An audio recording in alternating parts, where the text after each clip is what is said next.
Hello viewers, আসসালামু আলাইকুম। আমাদের আলু ক্ষেতটি আজকে দেখার জন্য চলে আসছে যে আলু গাছগুলো সব ঠিকঠাক আছে কিনা, আলু গাছ কেমন বড় হয়েছে, তাদের গ্রোথ কেমন। তো দেখতে পাচ্ছেন আলু গাছ মাশাআল্লাহ দিলে অনেক বড় হয়ে গেছে। এখন মেবি আপনার নিচে আলু ধরা শুরু করেছে। তো দেখতে পাচ্ছেন আমরা কিছুদিন আগে ভিটামিন স্প্রে করে দিয়েছি, এই যে দেখতে পাচ্ছেন পাতার মধ্যে। তো আলু গাছগুলো দেখতে পাচ্ছেন মাশাআল্লাহ দিলে অনেক অনেক সুন্দর ভাবে উঠেছে এবং ভালোভাবে বেড়ে উঠতেছে।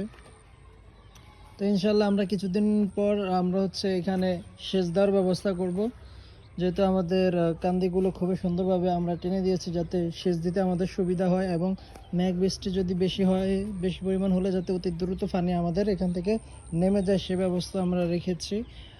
তো আমাদের আলুর বাগান আপনাকে স্বাগতম, এবং ভিডিওটি এই পর্যন্ত দেখার জন্য অসংখ্য ধন্যবাদ। চ্যানেল নতুন হলে লাইক কমেন্ট শেয়ার সাবস্ক্রাইব করুন।